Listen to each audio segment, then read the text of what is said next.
We have the 2022 Hyundai Tucson.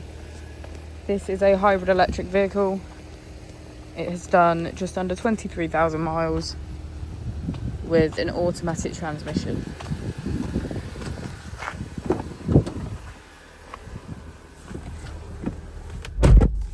To the left of our steering wheel, we have voice control as a feature, as well as automatic headlights and our keyless ignition.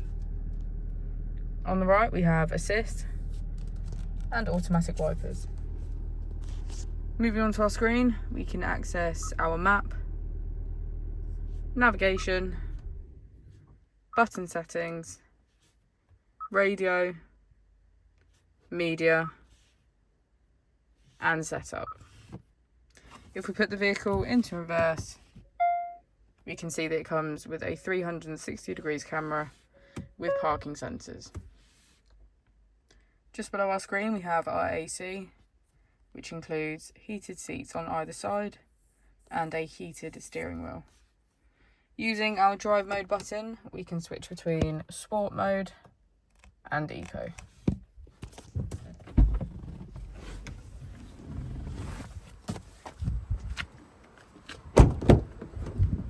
As we go into the back of the vehicle, we can see that it has a full leather black interior and get a good view of our panoramic roof.